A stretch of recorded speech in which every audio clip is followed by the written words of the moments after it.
Hello friends, नमस्कार, आदाब, सत श्री अकाल, गुड इवनिंग। फ्रेंड्स, आज से हम लोग करंट अफेयर्स स्टार्ट कर रहे हैं। करंट अफेयर्स डेली बेसिस पे जो भी करंट सिनेरियो चल रहा है, जो भी हमारे लिए इम्पोर्टेंट है, हमारे एग्ज़ाम के पॉइंट ऑफ व्यू से एंड हमारी लाइफ के पॉइंट ऑफ व्यू से, इन सारी चीज़ों को हम एक शॉर्ट वीडियो में डिस्कस करेंगे और देखेंगे, समझेंगे, पढ़ेंगे, साथ साथ आगे बढ़ेंगे। ठीक है। तो सबसे पहला हम अगर बात करें तो इंटरपोल की बात करेंगे।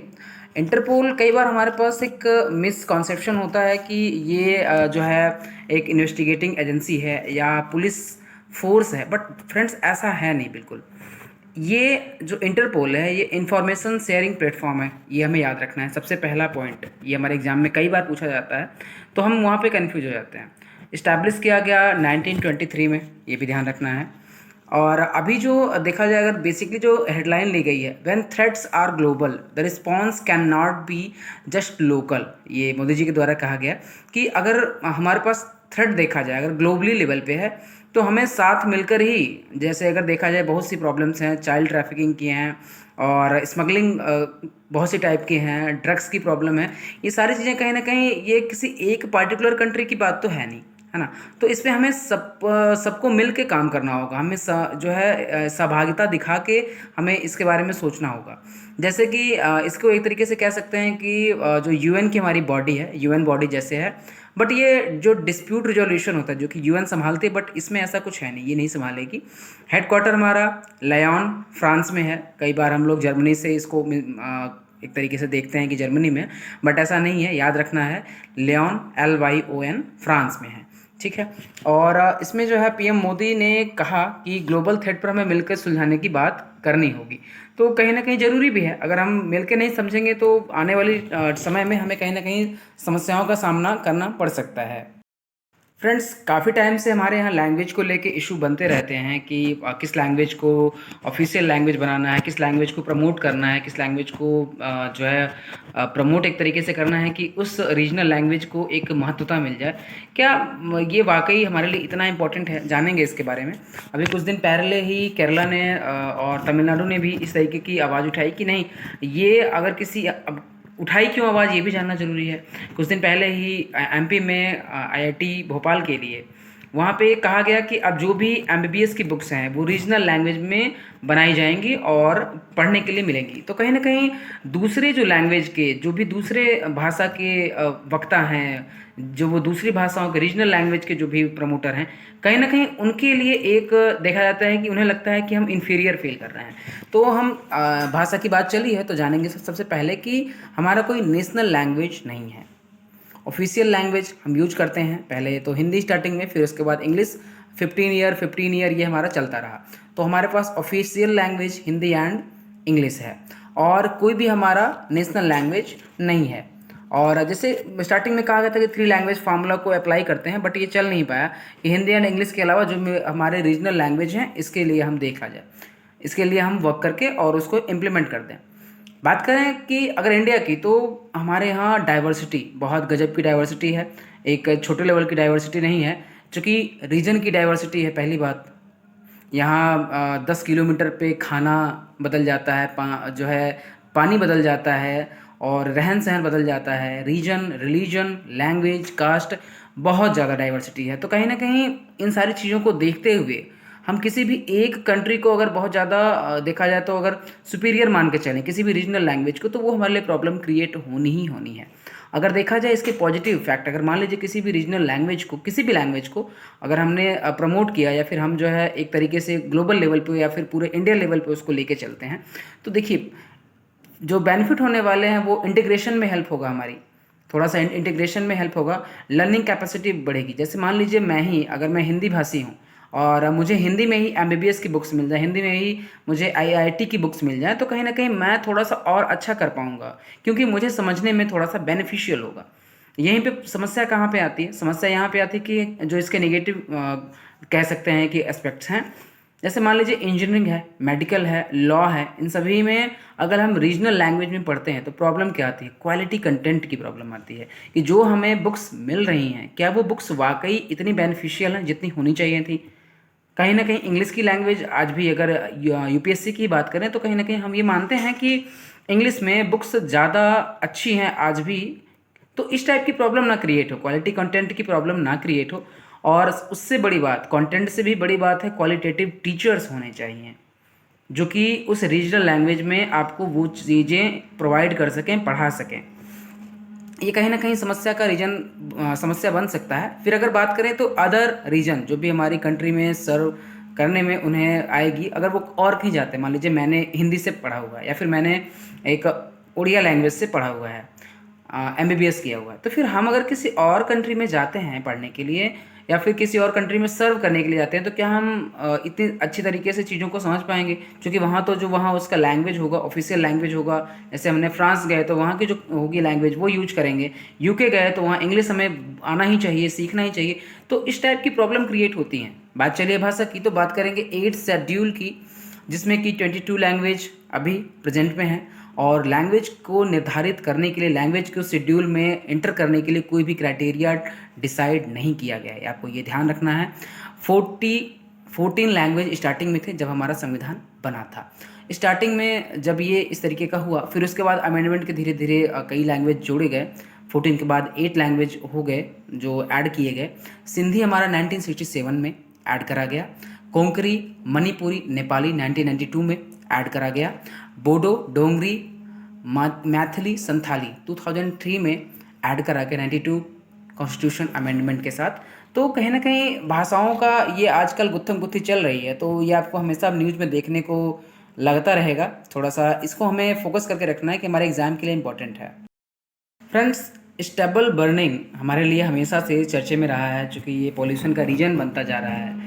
पहले क्या होता था, जो भी मैक्सिमम जहाँ पे भी ये राइस से ही रिलेटेड है, मैं आपको पहले ये बताना चाहूँगा।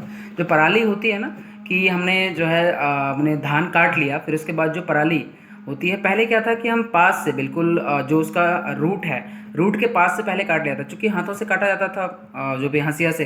तो अब क्या है कि मैक्सिमम हार्वेस्टिंग होती है, जो भी फार्मर हैं वो हार्वेस्टिंग की तरफ शिफ्ट हुए हैं। तो जो हार्वेस्टिंग होती है वो बिल्कुल जड़ से नहीं होती, जड़ से थोड़ा सा ऊपर से हार्वेस्टिंग होती है। तो वो जो ये पोर्शन बच जाता है, इस पोर्शन को देखा जाए जिसे पराली कहते हैं, तो उसे वो आग लगा देते हैं, जला देते हैं। तो उससे ये मैक्सिमम देखा जाए तो पंजाब और हरियाणा में होता है, यही है स्टेबल बर्निंग। तो इससे बेनिफिट, लोग ऐसा कहते हैं कि बेनिफिट होता है, बट नुकसान बहुत ज़्यादा है। दिल्ली के जो भी रीजन है वहाँ पे पॉल्यूशन का बहुत बड़ा कंसर्न चल रहा है। अच्छा, एक माइंडसेट क्या है कि फ़ायदा क्या होता है इसमें? अगर हम किसान लगाते हैं, मतलब अगर लेबर लगाते हैं, तो उसको अगर कटवाने के लिए तो पैसे उसमें लगेंगे, फालतू का जाएगा। नोशन ये है कि अगर हमने जला दिया तो एक तरीके से खाद तैयार हो गया। कहीं ना कहीं ये प्रॉब्लम है। फिर अगर बात करें कि माइग्रेशन तो हो गया बहुत ज़्यादा गांव से, तो लोग मिलते भी नहीं कि हाँ नहीं चलो ठीक है, ऐसा हमने लेबर लगा दिया तो हमारा काम हो गया। ये सारी चीज़ें देखने को मिल रही हैं।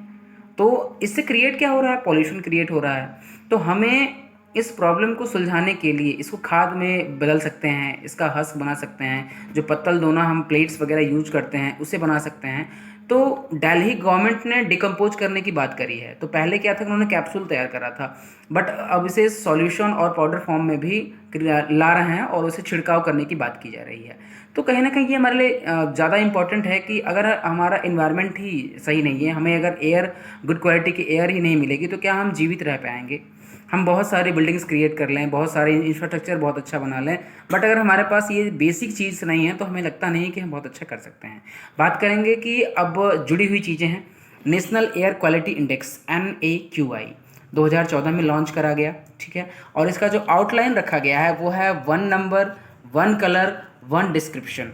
तो इसे हमें ध्यान रखना है। और जो हमारा AIQ है, एयर क्वालिटी इंडेक्स, ये 8 पॉल्यूटेंट्स को मेजर करती है, या फिर हम 8 पॉल्यूटेंट्स का ही बात करते हैं, ये हमको ध्यान रखना है। पार्टिकुलेट मैटर 10 यानी PM10, PM2.5, PM2.5, nitrogen dioxide, sulphur dioxide, carbon monoxide, ozone, lead, ammonia. और बात करते हैं हम इसमें 6 कैटेगरी डिवाइड करते हैं कि इस तरीके से देखा जाए तो सीवियर प्रॉब्लम यहाँ पे है, यहाँ पे अभी ठीक है, यहाँ पे बहुत ज़्यादा प्रॉब्लम है, तो इस तरीके से बात करते हैं। तो एक कैटेगरी है गुड की, दूसरी है सेटिस्फैक्ट्री की, तीसरी है मॉडरेट पॉल्यूटेड है, या फिर उसके बाद कह सकते हैं कि वेरी पुअर है या फिर पुअर कंडीशन में है या सीवियर कंडीशन में है। तो इस टाइप की प्रॉब्लम्स आ रही हैं। ये स्टबल बर्निंग की प्रॉब्लम बहुत पहले से नहीं थी, बट कुछ दिन पहले जब पंजाब और हरियाणा के रीजन में ये लाया गया कि जो मानसून है, मानसून के साथ ये धान की खेती की जाए। 2 महीने पहले जो खेती हुआ करती थी वो साथ में हुआ करे। तो जब कटाई होती है तो वो अक्टूबर नवंबर के टाइम पे ही कटाई होने को होती है। इस कटाई से प्रॉब्लम क्या होती है कि अब जो हार्वेस्टिंग से हो रही है तो फिर वो जला दिया जाता है। तो ये कहीं ना कहीं क्लाइमेट से और जो उस टाइम की विंड होती है मानसून, उसके साथ रिलेटेड होती है। तो जो हवाएं चलती हैं वो हवाएं पंजाब और हरियाणा के रीजन से होते हुए दिल्ली की तरफ आती हैं। तो वो हवाएं वहाँ का जो भी पराली के जलने से जो धुआं क्रिएट होता है वो कहीं ना कहीं दिल्ली की ओर मूव होता है। तो कहीं ना कहीं ये क्लाइमेट से भी एड है। तो हमें इन सारी चीज़ों को समझना होगा कि स्टेबल बर्निंग क्या वाकई मेजर इशू है। तो हाँ, वाकई मेजर इशू है हमारे लिए। और जो भी इनमें जिन पे भी हम ध्यान देते हैं कंपोनेंट्स पे, ये हमें ध्यान रखने हैं किन किन एजेंट्स पे, किन किन पॉल्यूटेंट्स पे हमें ध्यान दिया जाता है। ये हमारा टॉपिक है। Vulnerable children of Maharashtra report जारी की गई, जो कि एक थिंक टैंक है विधि महाराष्ट्र के द्वारा।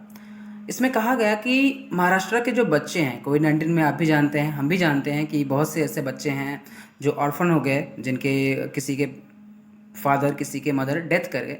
तो इसमें क्या है कि कहा गया महाराष्ट्र के बच्चों ने ज़्यादा फादर खोए हैं माँ की तुलना में। इट मीन्स कि कोविड-19 में जो एक तरीके से देखा जाए तो फादर ज़्यादा खोए या फिर ज़्यादा उनकी डेथ हुई। तो कहीं ना कहीं रीज़न ये रहा होगा कि जाना आना या फिर बहुत से जो मेजर वर्क हैं वो इन्हीं के द्वारा संभाला गया, ऐसा भी कहा जा रहा है इस रिपोर्ट के अकॉर्डिंग। तो इसमें एक रिपोर्ट ये लाया गया कि 22,760 बच्चों ने अपने पिता खोए हैं और वहीं पे 2678 ने अपनी माता खोए हैं। तो अभी क्या है कि इस आर्थिक समस्या से कहीं ना कहीं इससे जो देखा जाए, अगर बच्चों की बात करें तो कहीं ना कहीं उनके लिए उनके जो भरण पोषण करने वाले हैं कौन है? पेरेंट्स हैं, मम्मी है, पापा हैं। तो अगर उनमें से कोई नहीं है या फिर देखा जाए तो जो मेल के डेथ की ज़्यादा जनसंख्या है, तो कहीं ना कहीं इसमें सोचने वाली बात है कि जो मेजर वर्क थे कहीं ना कहीं वो लोगों के द्वारा ही किए गए, पुरुषों के द्वारा ही किए गए। तो इसे भी सोचने की बात है। और अभी क्या है कि जो भी कोविड-19 में डेथ हुई है तो इसके लिए बहुत सी, अब गवर्नमेंट का अगर हम देखें डाटा तो उन्होंने तो कह रखा है कि भाई हमारे यहाँ एक तरीके से, एक बात कह रहा हूँ कि 4,000 ही डेथ हुई है, बट अगर देखा जाए सही में तो हो सकता है 40,000 डेथ हुआ हो। तो जो भी उनके रिकॉर्ड एक तरीके से बनाए जाते हैं तो वो एक तरीके से मिथ ही होते हैं, बहुत ज़्यादा आप उस पर भरोसा नहीं कर सकते।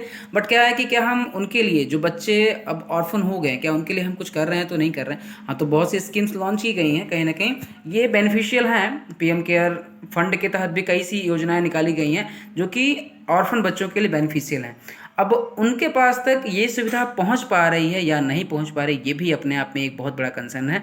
क्योंकि देखा जाए तो अभी तो कहा गया था कि पीएम केयर फंड का जो भी है वो आपको हर एक ब्यौरा मिलेगा कि कहाँ पे कैसे पैसा खर्च हो रहा है।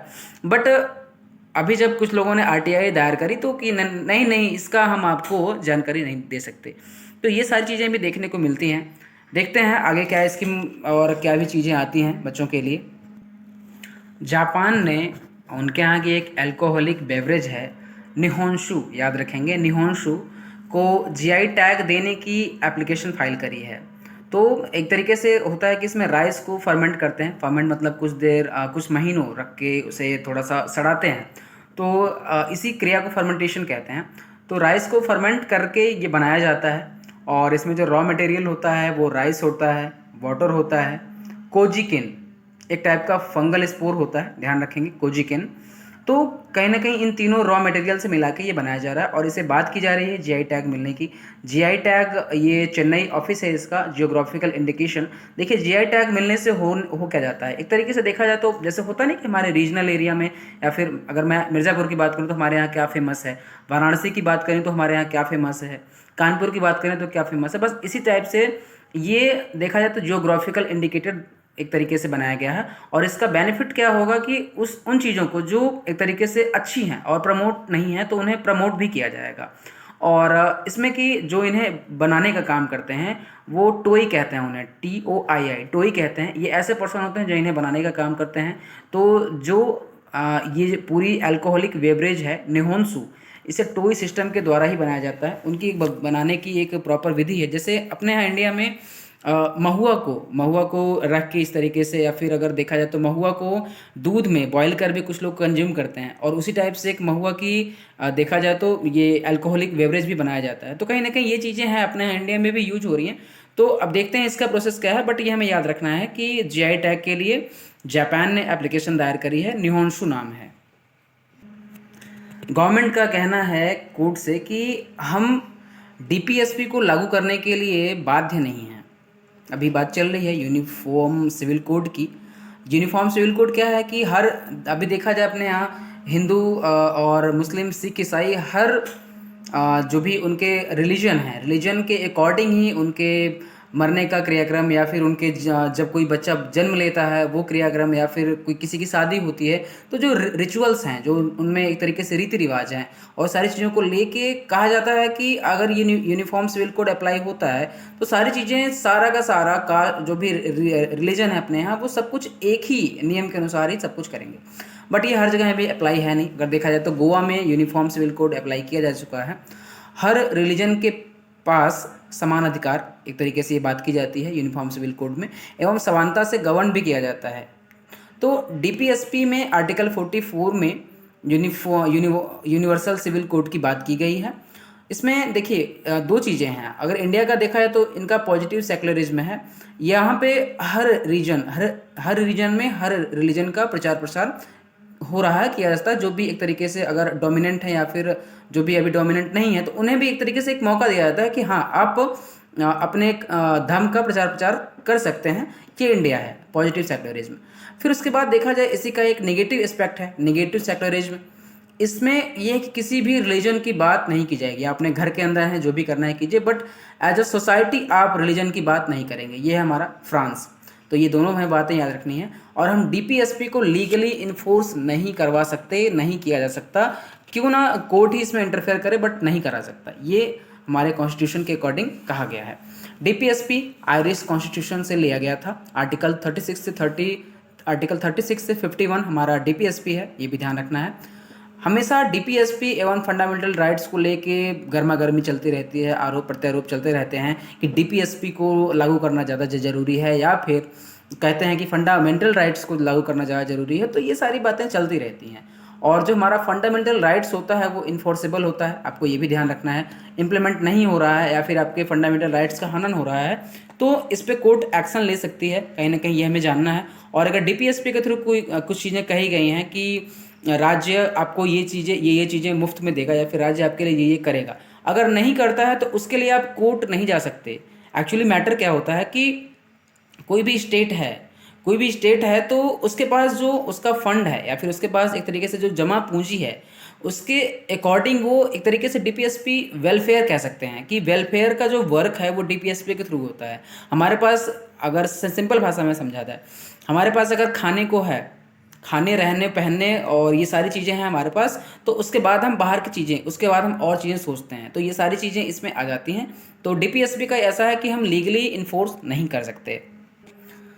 रसिया एंड इंडिया का joint venture Indo Russian rifles private limited IRRPL, इसके तहत फ्रेंड्स आप जानते होंगे अमेठी डिस्ट्रिक्ट है यूपी का, कोरबा जगह पे इनके रसिया एंड इंडिया के द्वारा AK-203 राइफ़ल बनाए जाने की बात हो रही है। और जो राइफ़ल बनाए जाएंगे वो 6.1 लाख, समझ सकते हैं आप कि ये बहुत बड़ी मात्रा है।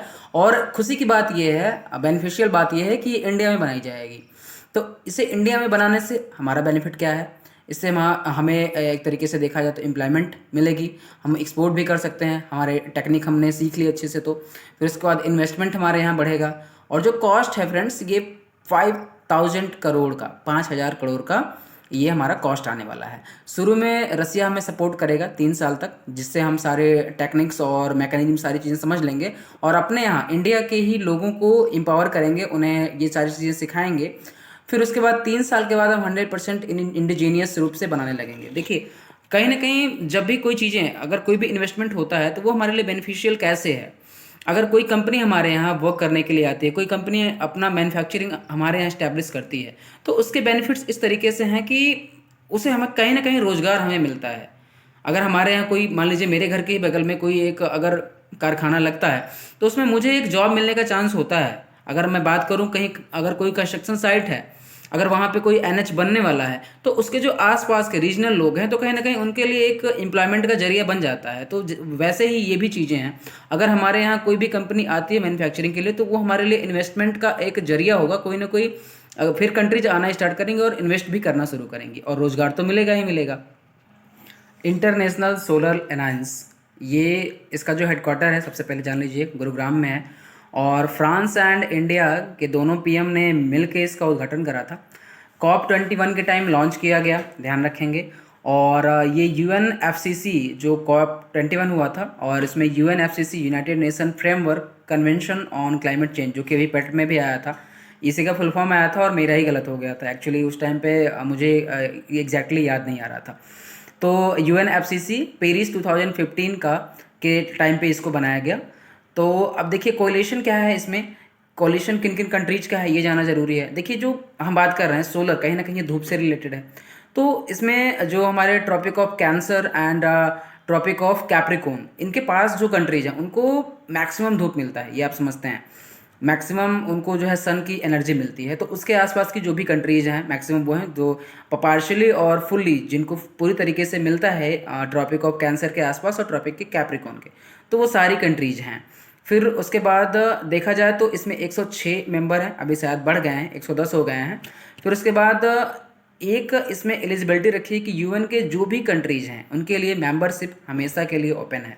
देखिए हम ये जो इंटरनेशनल सोलर अलायंस हमने किया तो इसका बेनिफिट क्या होने वाला है, क्यों हम ऐसा कर रहे हैं, क्या हमें कोई प्रॉब्लम है, हमें सोलर की क्या ज़रूरत पड़ रही है। देखिए प्रॉब्लम क्या है कि हमारे पास रेन्यूएबल एनर्जी जो हम एक तरीके से कह सकते हैं जो ऊर्जा हम फिर से बना सकते हैं, हमें उसकी तरफ शिफ्ट होना पड़ेगा। ऐसे हमारे पास जैसे कोल देखा जाए और पेट्रोल डीजल या फिर क्रूड ऑयल देखा जाए तो कहीं ना कहीं ये लिमिटेड अमाउंट में है हमारे पास, ये हमारे पास इतनी ज़्यादा नहीं है कि हम दोहन करते जाएं, वाटर ही हो गया। तो कहीं ना कहीं ये चीज़ें हैं कि हमें इनके लिए एक सब्स्टिट्यूट, इनका अल्टरनेटिव ढूंढना पड़ेगा। तो हम शिफ्ट होते हैं अपने इंटरनेशनल, अगर ये जो हमने अलायंस किया है तो हम सोलर पावर की तरफ मूव हो रहे हैं। कि इससे हमें बेनिफिट क्या होगा, इससे हमें बेनिफिट ये होगा कि हम अपना जो एनर्जी जनरेट करेंगे उसके लिए हम अपने सोलर का पावर का यूज कर सकते हैं। और उसका क्या है, उसे हमें कोई चार्ज अलग से देना नहीं, बट हमें थोड़ी टेक्निक इसके लिए लगानी है, थोड़ी जागरूकता लानी है और थोड़ी जो है इस तरीके का एक नए नए हम इनिशिएटिव लाने की ज़रूरत है कि हम कैसे इससे इम्प्रूव कर सकते हैं, कैसे हम आगे जा सकते हैं और कैसे और अच्छा बढ़ा सकते हैं। बात करते हैं आगे फ्रेंड्स। तो 150 साल यानी 150 साल पहले हमारे यहाँ जिराफ लाए गए थे ब्रिटिशर्स के द्वारा अफ्रीका से। तो उस टाइम पे कौन सी ब्रीड आई थी ना हम जानते हैं ना आप जानते हैं एग्जैक्टली, बट अभी क्या है, जिराफ चर्चे में क्यों है। नूबियन जिराफ जो कि IUCN की लिस्ट में क्रिटिकल इंडेंजर्ड है, आपको याद रखना है। और रोथचाइल्ड जिराफ ये इंडेंजर्ड है। तो दो जिराफ हैं, याद रखना है। Nubian giraffe critical endangered category में है और रोथचाइल्ड जिराफ इंडेंजर्ड कैटेगरी में है। बस इतना ही इसके बारे में हमें जानना है और याद रखना है। फ्रेंड्स आगे चलते हैं, बात करेंगे FATF की, फाइनेंशियल एक्शन टास्क फोर्स। एक तरीके से फोर्स की बात हो रही है तो एक तरीके से ये वॉच डॉग है जो कि ध्यान देता है, नज़र रखता है money laundering and terror financing पे। क्योंकि ये बहुत बड़ी समस्या है, मनी लॉन्ड्रिंग की समस्या बहुत टाइम से चलती आ रही हो, तो इस पर FATF हमारा वर्क करता है। इस्टेब्लिश हुआ 1989 में, G7 समिट हुई थी पेरिस में। अगर देखा जाए तो ब्रेन चाइल्ड है ये G7 का। और इसमें जो मेंबर्स हैं कंट्रीज अभी वो 39 हैं और हमारा इंडिया भी इसका मेंबर है। ये जो मीटिंग होती है, समिट जो होता है, ये 3 साल में एक बार होता है। और इसमें एक तरीके से ब्लैक एंड ग्रे कैटेगरी में रखा जाता है कंट्रीज को। अभी हमारा पाकिस्तान भी ग्रे कैटेगरी में है, तो इंडिया काफ़ी टाइम से प्रयास कर रहा है कि इसे ग्रे से ब्लैक में किया जाए, क्योंकि ये हमेशा से देखा जाए तो पाकिस्तान में टेरर फंडिंग तो हो ही रही है ना। अपने पाकिस्तान को देखा जाए तो वो अभी ग्रे में लगा हुआ है। तो जब ये ब्लैक लिस्ट हो जाएगा, जब ये FATF की ब्लैक लिस्ट में होगा, तो कहीं ना कहीं जो अदर कंट्रीज हैं वो एक तरीके से इस पर फंडिंग नहीं करेंगी। और अभी जो दो कंट्रीज हैं, नॉर्थ कोरिया एंड ईरान, ये दोनों कंट्री FATF की ब्लैक लिस्ट में हैं। तो FATF याद रखना है, financial action task force, watch dog है, money laundering and terror financing को देखता है, कंट्रोल करता है, रेगुलेट करता है। आशा करते हैं फ्रेंड्स मेरी बातें आपको समझ में आई होंगी और वीडियो भी आपको पसंद आया होगा। तो अपने फ्रेंड्स को लाइक करें, शेयर करें, चैनल सब्सक्राइब करें। मैं ऐसे ही प्रयास करता रहूँगा कि आपके लिए एक छोटा सा सहयोग कर सकूँ, जो आपकी पढ़ाई के लिए, जो आपके डेली बाय डेली खुद को इम्प्रूव करने के लिए बेनिफिशियल हो। फ्रेंड्स, अक्सर हम बात करते हैं कि क्या हम खुद को अपग्रेड कर रहे हैं। अक्सर हमें लगता है कि यार मैं तो 5 साल पहले भी वही कर रहा था, बट ऐसा होता नहीं है फ्रेंड्स। हम डेली अपनी लाइफ को इम्प्रूव कर रहे होते हैं। कहीं ना कहीं हम अगर वर्क कर रहे हैं अपने लिए, अपने खुद का टाइम का इन्वेस्टमेंट कर रहे हैं, तो हम अपने लिए वर्क कर रहे हैं। आज नहीं कल अच्छा होगा। आप अपनी पढ़ाई को ध्यान दें, अपनी पढ़ाई में लगातार इम्प्रूवमेंट करते रहें और खुद के लिए बेस्ट करें। ठीक है फ्रेंड्स, धन्यवाद, गुड नाइट, जय हिंद।